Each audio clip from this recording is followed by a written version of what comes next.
They told you World War I was about an assassination in Sarajevo, about nationalism and alliances and the pride of dying empires. That's the story in the textbooks. But there's another story, one that never made it into classrooms, and it explains why the money in your pocket today is worth less than it was yesterday, why inflation feels like it never really ends, and why every financial crisis since 1918 follows the exact same script. In 1914, before a single bullet was fired, the men who ran Europe's governments understood something that their soldiers did not. War at this scale wasn't just going to cost lives, it was going to cost everything. And the question they were quietly asking in the back rooms, behind the speeches about honor and duty and empire, was a very different one. Not can we win, but can we pay for it? The answer should have been no. Europe was operating on the gold standard in 1914. This meant that every banknote in circulation represented a promise, a serious government guarantee that you could walk into a bank and exchange paper money for real gold. This system was built on discipline, on boundaries, on the idea that money must have meaning. And for decades, this system held firm. Then war broke out, and before long, these boundaries began to feel restrictive. Germany was burning through 10 million marks every single day by late 1914. Britain's costs reached £2.5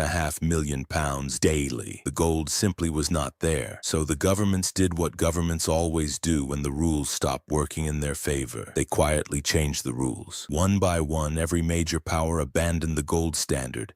No announcement, no referendum, no honest conversation with the people whose savings depended on it. Just a decision made in silence that money would no longer need to mean anything except what the state said it meant. That moment, that quiet abandonment, is the most important financial event of the 20th century. And almost no one talks about it, because what they discovered in that moment was intoxicating. If you detach money from reality, you can fund the unimaginable, you can mobilize millions, you can build weapons on an industrial scale, you can fight for 4 years straight when you should have run out of resources in 4 months. The printing press became a weapon, and once governments learned how to use it, they never put it down. Now here's where it gets interesting, because not every country fought this financial war the same way, and the differences tell you everything about who really wins when nations go to war. Germany, cut off from global markets by the British naval blockade, had no choice but to turn inward. Berlin launched wave after wave of patriotic bond drives.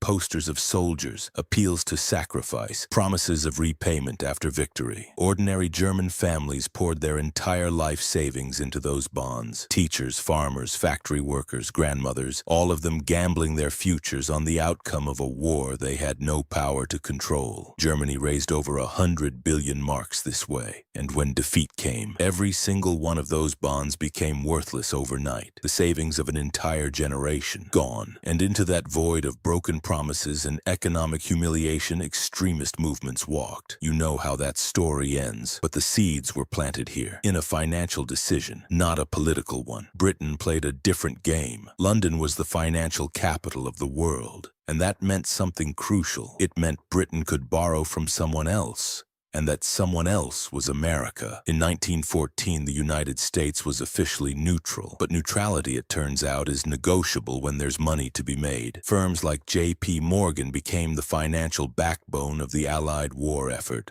arranging loans, managing weapons purchases, channeling credit across the Atlantic. By the time America officially entered the war in 1917, Wall Street had already been funding it for years. This wasn't charity, it was a calculated transfer of global power. America entered the war as a debtor nation. It emerged as the world's largest creditor. That single shift, from borrowing money to being owed it, is how the American century began, not on the beaches of France, in the ledgers of New York banks. Russia teaches a different lesson. The empire was vast, its reserves looked impressive on paper, but its financial system was fragile in ways that the Tsar's government refused to acknowledge. Borrowing piled on borrowing. Inflation accelerated, the ruble collapsed. And by 1917, it wasn't just the economy that went. The entire political order went with it. The revolution of 1917 is taught as an ideological event. But strip away the ideology and what you find underneath is a financial system pushed past its breaking point. Economic chaos made the revolution possible. Remember that. By the time the guns finally stopped in November 1918, the true scale of what had happened was becoming clear. The Allied powers had spent more than $140 billion. The Central Powers around $60 billion, numbers the world had never seen before, sums that dwarfed entire national economies, and none of it had been earned. All of it had been borrowed, printed, or promised. The old financial order, the gold standard, the trust, the discipline was gone. In its place was something new and something dangerous, a world that had learned it could manufacture money from nothing, a world where the printing press had won the war, and where everyone was now quietly waiting to see who would pay the bill. The answer, as always, was the people least equipped to resist. Germany's hyperinflation in 1923 is one of those historical moments that gets taught as a curiosity. Wheelbarrows of cash to buy a loaf of bread, children playing with stacks of worthless notes. But it wasn't a curiosity. It was a direct consequence. The impossible reparations demanded by the Treaty of Versailles, 132 billion gold marks, combined with the structural devastation of the war, left Germany with no viable path. So it printed and printed and printed until the currency meant nothing and the savings of every ordinary German who had survived the war were erased for the second time in a decade. Meanwhile, Britain made its own catastrophic mistake. In 1925,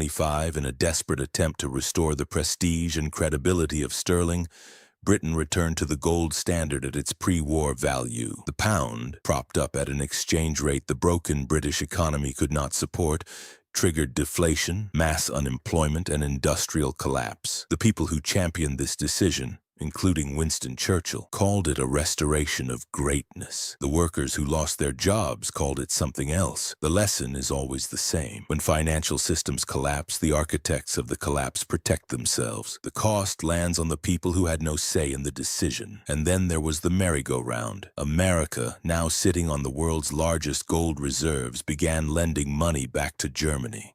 Germany used that money to pay reparations to Britain and France. Britain and France used those reparations to repay their war debts to America. Round and round it went, money being recycled, not created, a system that looked functional from the outside and was hollow at its core. When the Great Depression hit in 1929, the entire structure collapsed almost instantly, because it had never been a real structure. It had been a chain of promises, and the moment one link broke, the whole chain fell. Now stop, because this is the part that matters most. This is why I'm telling you this story today in the 21st century, decades after the last veteran of that war has died. The playbook written between 1914 and 1918 has never been retired. Every time a government tells you that inflation is temporary, they are reading from it. Every time a central bank creates new money to fund a crisis, they are reading from it. Every time ordinary people are asked to accept austerity, to tighten their belts, to make sacrifices for the greater good, while the institutions at the top quietly protect their assets and their positions, they are reading from it. The gold standard was broken in a moment of desperation to fund a war. It was never honestly rebuilt. The promise that money would be tied to something real, something finite, something that couldn't just be conjured. That promise was broken in 1914, and every financial system since has been built on the assumption that you won't notice, or won't care, or won't understand what was taken from you. The people who lost everything in the German hyperinflation were not fools. They were ordinary people who trusted their government's promises. The British workers who suffered through deflation and unemployment in the late 1920s were not lazy. They were paying for decisions made by men whose own wealth was safely insulated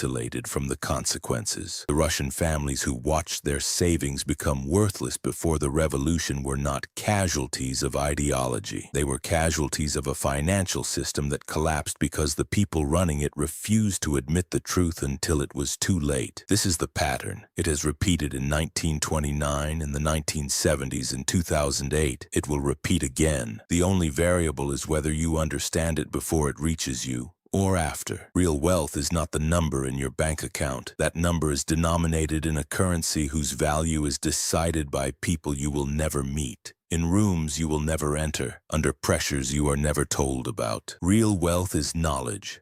understanding, the ability to see the architecture of the system before the system is redesigned around you. History does not warn you gently. It shows you exactly what happens in precise detail and then waits to see if you were paying attention. You were. Hit subscribe. History has the answers. I'll show you where to look.